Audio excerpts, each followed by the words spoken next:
Hello, everyone. How are you? Good? Awake already? It's 9 a.m.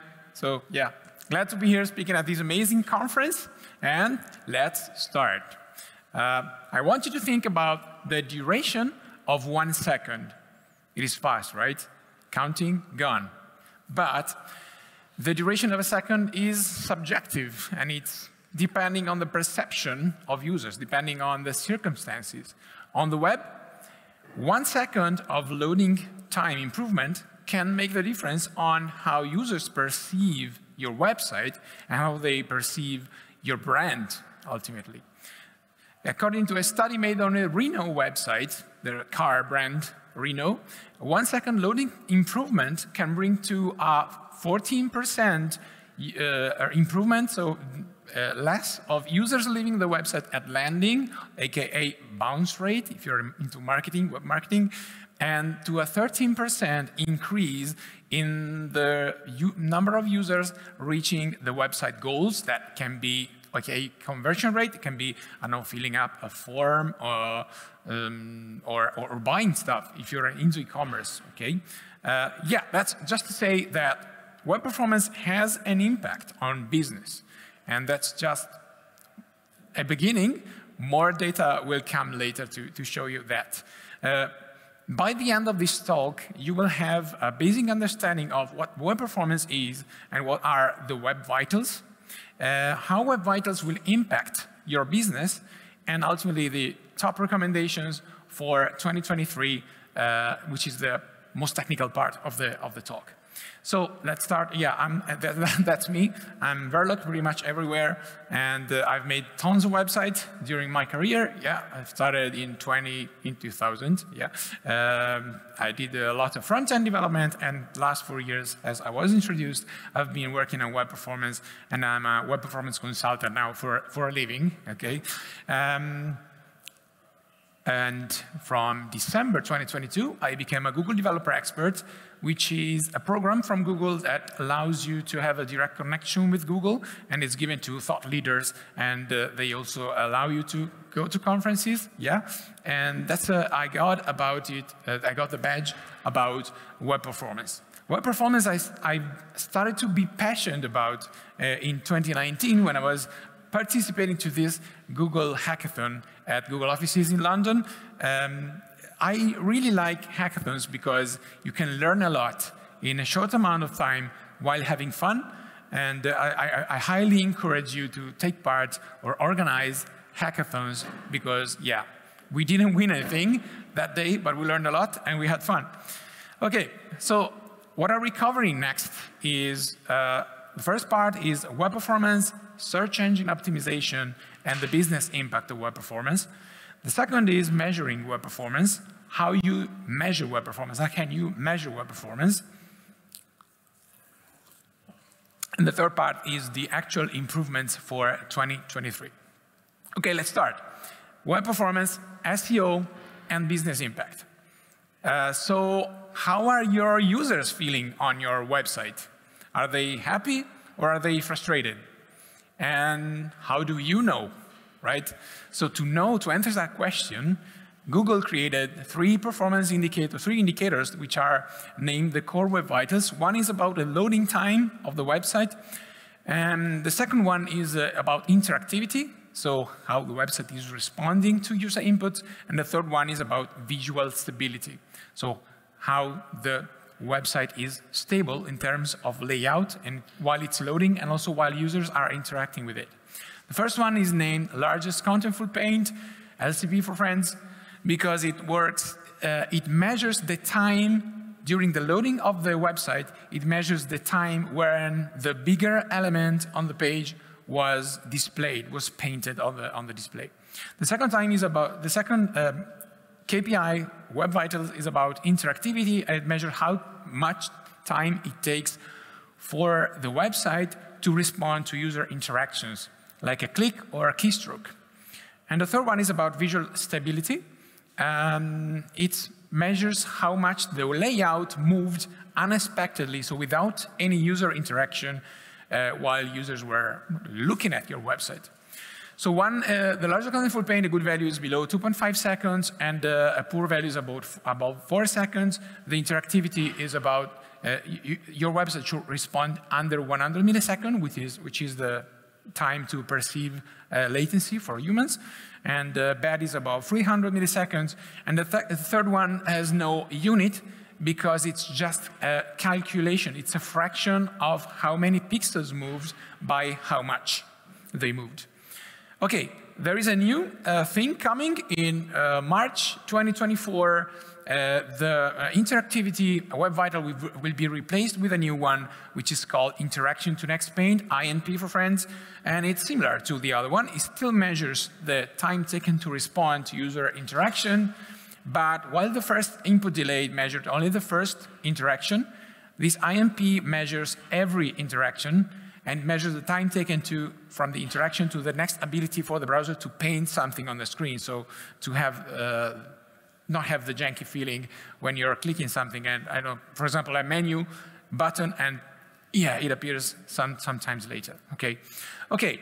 How does Google know these Web Vitals then? You might think that they use the crawler that already crawls the web, but they're not using that. They're using Google Chrome, because that's when users are really actually browsing the web and interacting with the web and scrolling down and do stuff on the web.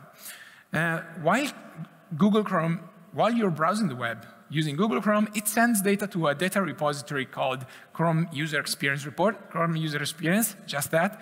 And you can also check the results and the data on that repository from Crux Report, which is an API. You can access it via an API, but it's also accessible using Data Studio from Google. Okay, core Web Vitals are important because they are a user experience KPI, but also because in June 2021, they became part of the page ranking algorithm from Google. So if you have good core Web Vitals, you're most likely to have a better positioned website on Google search. This happened in June 2021. As you can see from here, from this chart, this is a study made by Systrix, which is a tool measuring hundred thousands of keywords. They noticed that, is it working? Yeah, they noticed that when they started, the domains with the good Web Vitals were in the same position that poor domains, but then when they started to implement this new algorithm, they saw this fork, and domains with better Web Vitals positioned the 4% better than the other ones. What does 4% mean anyway? How much is 4%? So if that 4% can allow you to rank up one more position in the search, then look at this click-through rate. So the click-through rate is how many users are clicking on the website, on the link, on Google search page, if you're in first position, if you're in second position, if you're in third position, and stuff. So if you rank up by only one position, you get an average of 34.2%, an increase of organic traffic, the traffic coming from Google, which is for free, right? And if you're in first 5 positions, the ranking boost is even higher. Okay, so if you measure the success of your website, multiplying the traffic, so how many users are coming to your website, times the conversion, so how many users do what you want them to do on your website, buying stuff, filling a form. Then if you have poor performance, you have low conversion, and you will have higher traffic cost. And if you improve web performance, you will have higher conversion because users are happier, the website is feeling snappy, and the low traffic cost because you get more traffic from Google if you rank up one position in the SERP, right?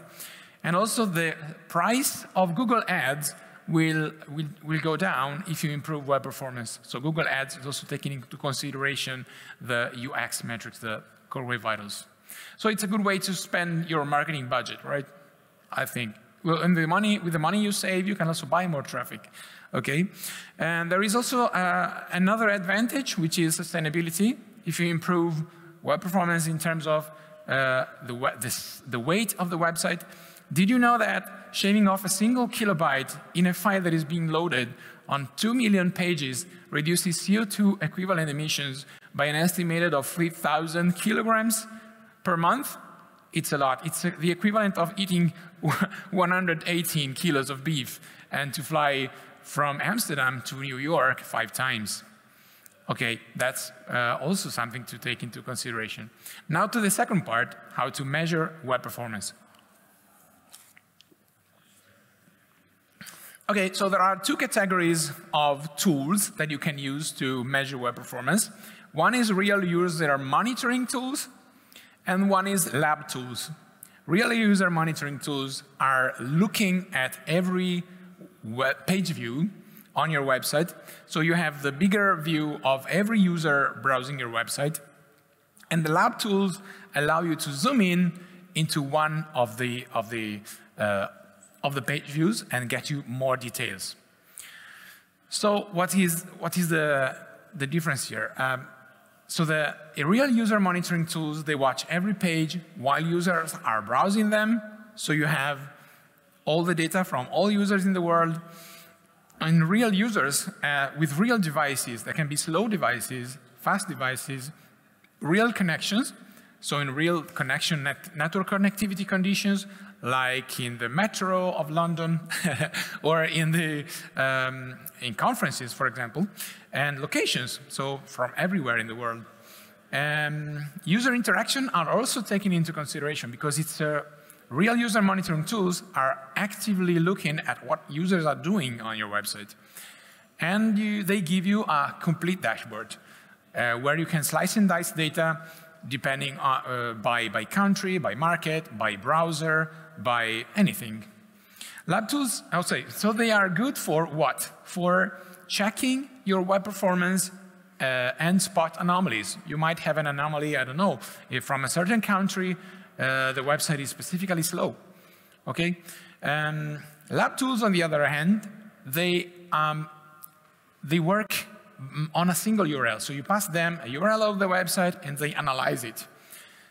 They are emulating the device because they run from a computer, which is your computer or another computer, but they are emulating the device, the network speed, and they run from a single location, which is the computer running the test. There are no users' interactions involved because it's just a computer browsing the web. But what they are good for is they can give you a very in-depth analysis. So they can bring you the video of the website while it was loading, the CPU load, the memory consumption of the website, and everything. So they are very good to analyze a single page, find the cause of a problem, and test the solution. If you want to fix the problem and you have a solution in mind and you want to test it, you use this tool before putting it into production, because you can use a lab tool also on your computer or on environments that are not production. So some of those tools are, for example, Chrome User Experience Report that I told you before is acting, it's actually a real user monitoring tool because it uses Chrome to report data to Google. And it's actually a real user monitoring tool.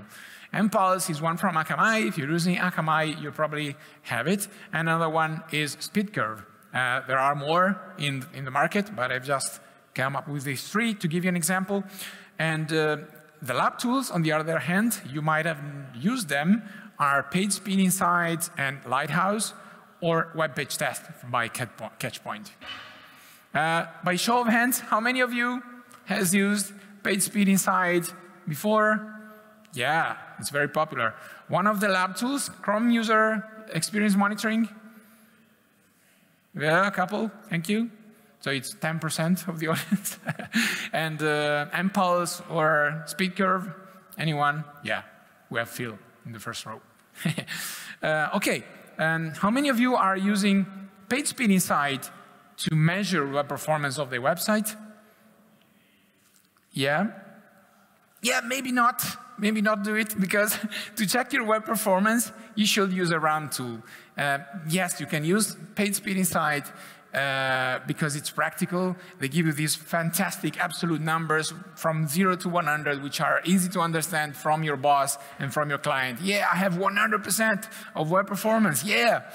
But actually, it's not from lab tools that Google is watching your website. So you don't get a boost in web performance and in Google page speed ranking, in Google page search ranking using a lab tool. The performance can be good on the lab tool, on the website that you're looking at, from your computer, from an emulated device, but it might be bad on the real world, from a single location, from a browser, from specific devices. So you really want to look at your real audience to see how you're performing on real life. Yeah, because that's where Google takes data from and give you the boost. So you want to use a real user monitoring tool. Is that clear? Did I say it enough? Okay.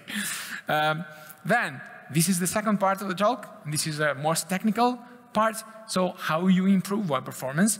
These improvement tips comes from Google, and they are based on real data collected in 2022 by the Web Almanac. So, and they give you, what they give you is the largest real world impact. So if you implement that, you can really achieve an impact.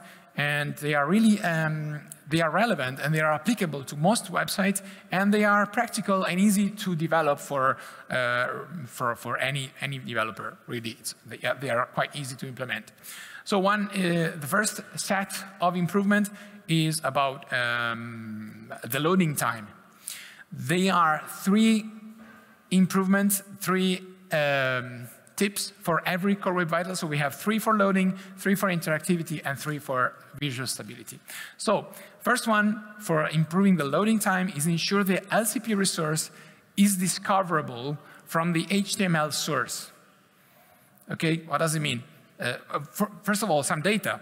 The 72% of mobile pages, on 72% of mobile pages in 2022, the LCP element, so the element that generated the largest paint on the screen, was an image. And 39% of those images was not discoverable from the HTML source. So they have a problem that needs to be fixed. And how you do that? So first of all, if it's an image, load the image using an IMG element, an image element, with the source or source set attribute, which is simple, right? But apparently, 39% of the images are not loaded like that. Second, prefer server-side rendering. Phil was talking about it yesterday, to client-side rendering, because what is server-side rendering is when the HTML of the page is produced not on your browser, not client-side rendering. So from a server or from an edge server or something else, but not from JavaScript. And client-side rendering is when JavaScript is producing the DOM, is producing the images on your browser. So why is it SSR is better, server-side rendering is better? Because when the website is starting to receive your HTML, it can immediately see what images it needs to download and start downloading the images right away, so you don't lose time. And the images are loaded as fast as they can. Instead, with client-side rendering, you need JavaScript to be downloaded, executed, parsed, executed, and you lose time. And then when the browser finally generates the image tag, then the browser can start to download the image. And that you lose like more or less 500 milliseconds there, depending on your user's devices, because ultimately JavaScript is executed on their devices that are not as fast as your developer computer usually. And if your image needs to be referenced later from an external JavaScript or CSS file, you can include it in the HTML source via a link rel preload href something tag. What does it mean? That means, browser, I'm going to need this image later. Some CSS or JavaScript file will request for that image.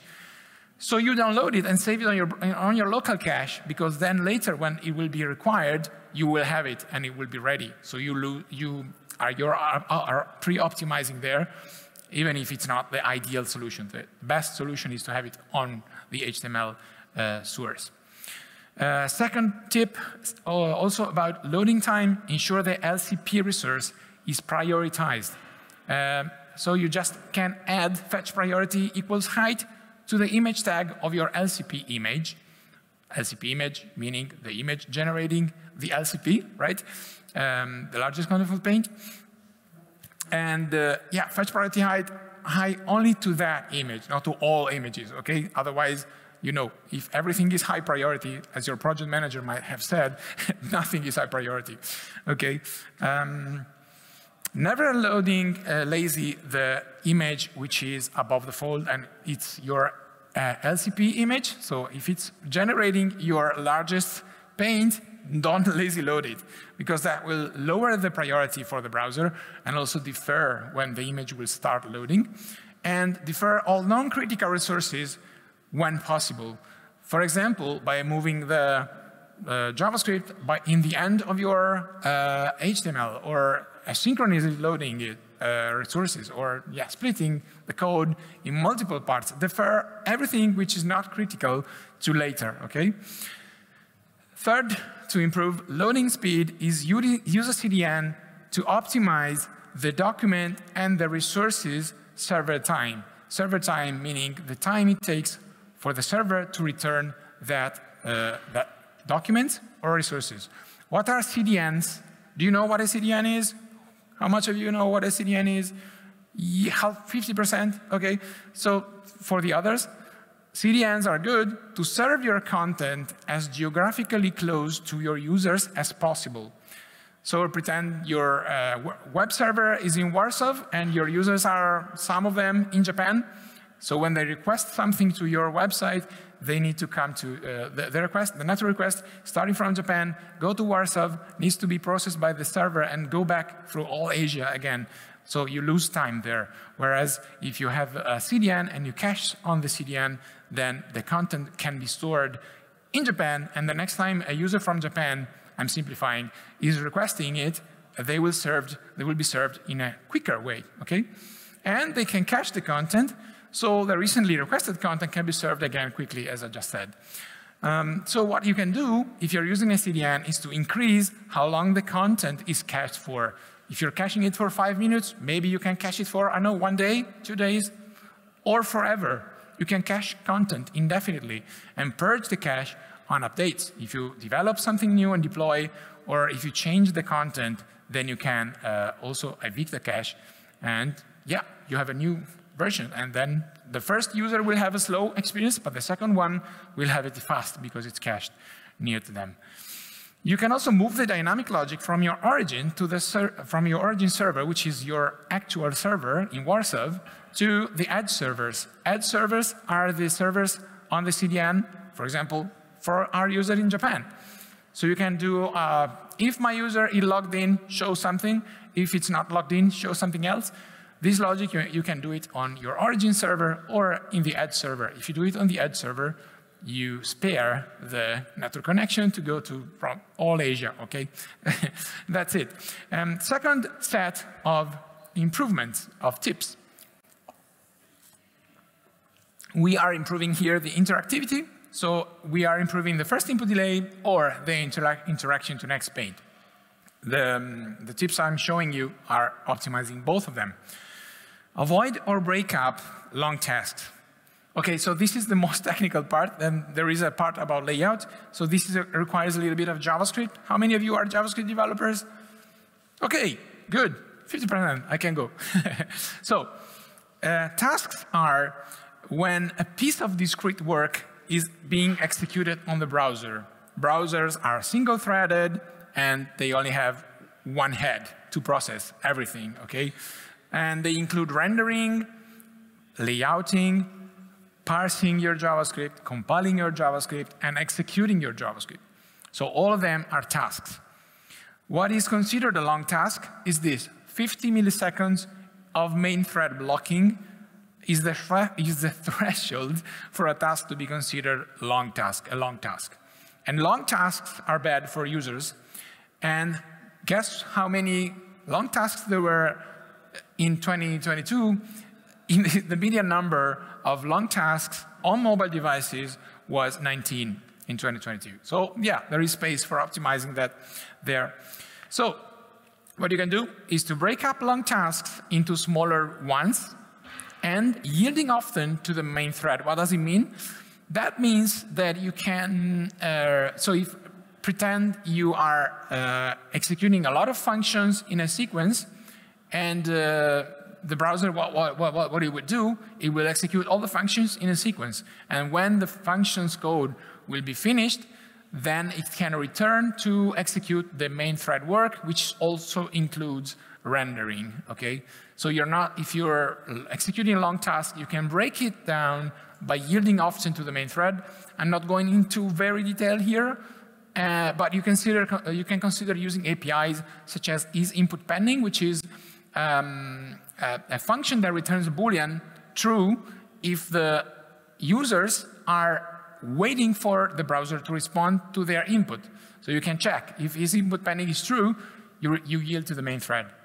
And the scheduler API, which is also a way to schedule tasks in time, depending on if they are critical to the users because they are user visible, or they can be executed in the background. So the browser can understand when to execute those tasks. Avoid unnecessary JavaScript. That's easy, right? If you can do something with CSS, do it with CSS, but also what you can do, some data before. 460 kilobytes per page was the median of JavaScript code served to each page in 2022, according to Web Almanac. And if you ship too much JavaScript to the browsers, then you create an environment when tasks are competing for the main thread's attention. So again, it's a hostile environment for users to have a feedback on what they are doing on the website. So you can use the coverage tool from Chrome DevTools and to find unused code. And if it's unused because it will be used later in time, then you can move it to a separate bundle using code splitting like Webpack, Rollup are doing. Okay? Or you just can require more files later in time when users are really wanting to. An example, there is a chat button on your website. Maybe the chat button is not used by users, or there is a video and nobody's clicking on the play, and so you can avoid to download the JavaScript file for the video player. You can avoid downloading the JavaScript for the chat before users are actually clicking on it. And only if users are clicking on the video or in the chat button, then download the JavaScript that is required for that to work. And if you're using a tag manager, periodically check your tags. What are tag managers? Do you know what are the tag managers? How many of you know what are the tag managers? Tag managers. I have funny stories to tell about tag managers, but so if you're a developer, you ship all your JavaScript to your website, and you think you're in control of what is executed on your website. But then something else from the marketing team is using a tag manager and loading a bunch of JavaScript because they call it tags, but it's a bunch of JavaScript, actually, on your website. So you should periodically check your tags, because there might be some tag that is not used because it was used, I don't know, 2 years ago, and the people got fired or left the company, and nobody is looking into that. I'm telling real stories. I was working in an e-commerce company before, and we had Yandex, which is a Russian search engine, and it was this Yandex which was slowing down the website in all countries, and it turned out we only needed that in a Russian country, so we removed it for every other country. And we speed up the website a lot because it was a very slow script. So you should check. You ask around, who is using this task? What is it tag? What is it for? And if nobody answers, remove it, and you see if somebody complains. And if nobody complains, then you're fine. And if complaining, don't tell it was me that told you this advice. Okay, avoid larger rendering updates. Because JavaScript is not the only thing that can affect your website responsiveness. Also, rendering can be expensive and can interfere with your website's ability to respond to user inputs. Browsers are single-threaded. They have one head. If you ask them to render something, they need to spend time and CPU power and memory on doing that. Okay, so also that can cause a website to be janky. So first of all, avoid using request animation frame, which became very popular some years ago for doing non-visual work. Request animation frame is executed before the next rendering, the next animation in the event loop of the browser. So use it only for animation-related stuff. And keep your DOM size small, because as bigger is your DOM, as bigger will be the computing power that needed to render. And you can also use CSS containment properties with the contain property to instruct the browser that the layout is needed to be.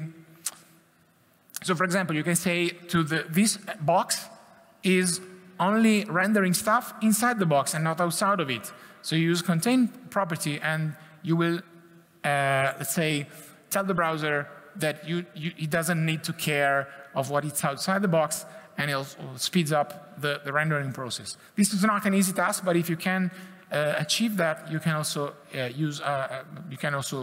get very benefits from it. Okay, and the third set of improvement is about the visual stability. This is more about CSS and stuff. So set explicit sizes on any content which is loaded from the page. 0 pixel, you know that, 0 pixel is the initial default height for unsized images. So if you don't specify a size, the browser will consider it 0 pixel height. And when the image will start loading, it will, boom, push down all your content. And that's not a good experience for your users. And 72% of pages in 2022 had at least one unsized image on them. What you can do is to explicitly set the width and height attributes or equivalent CSS properties on images. And you can use the aspect ratio CSS property to reserve space for other lazy loaded content. For example, ads, embedded videos, or something else, which is coming from iframes, for example. And if you don't know how high it will be, you can still use min height, because it's better to have something that has a minimum height, and then if the height is higher, then pushes down the content, but just by a little bit, than to have the content which push down everything by that much, right? Okay, second tip is ensuring that pages are eligible for back-forward cache. How many of you know what back-forward cache is by show of hands? Nobody. This is quite new, in fact. So back-forward cache is an optimization on browsers that allow you to, when you navigate back on a web page, to load it from the device memory. Not only the page, but also all the JavaScript and the CSS and the status of the page. The state of the page is stored on your device. So you just go back and you find the page immediately there where you were browsing it. So also the scrolling position is saved. Everything is saved. But back-forward cache, again, 35% of pages in 2022 were ineligible for the BF cache because there are some restrictions to be able to be eligible for back-forward cache. You need to do something. So here is very easy. The trick is to check your pages if your pages are eligible for the BF cache, and you can use the BF cache tester in DevTools. And what I will tell you is why the page is not eligible for the BF cache if it's not eligible, and you can work on the reasons why they are not. For example, you are using an on-load event listener, and something like that. And you can, if it tells you so, you just remove that or move it somewhere else, and you will have your pages eligible for BF cache. This can bring a very big improvement on LCP, on CLS, and stuff. Okay, you can also avoid, you should also avoid animations and transitions that use layout-inducing CSS properties. What are those? Width, height, margin, padding, border, those ones. They induce a layout change. So they force the website to recalculate the layout of the page. If you animate or transition that, you have 15% less of the probability to have a good CLS. If you animate or transition any CSS property that could affect layout. Again, margin, padding, border, height, width, those ones. And also, this is something that blew my mind. Absolutely positioned elements where you animate the top and the left properties will cause layout shifts. So what you can do? So never animate or transition CSS property that require browser to update page layout. Again, height, margin, width, margin, padding, border, etc.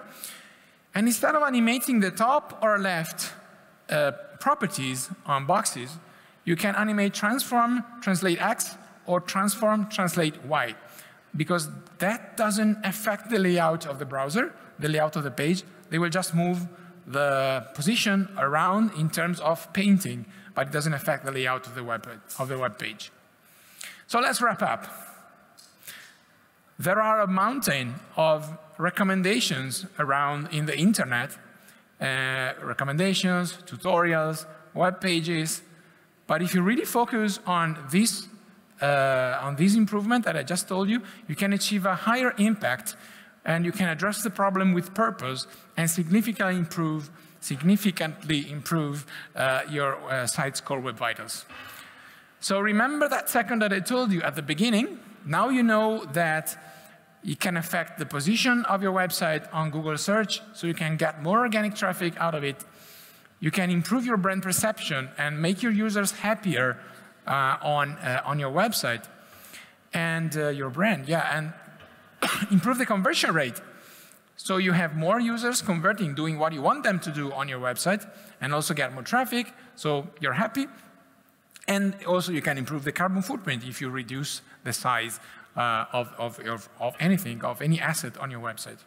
And so let's start and improve web performance together. My talks ends here, and while I'm available to answer to your questions, I can leave you these two QR codes. I would like to receive your feedback on this talk, which helps me improve.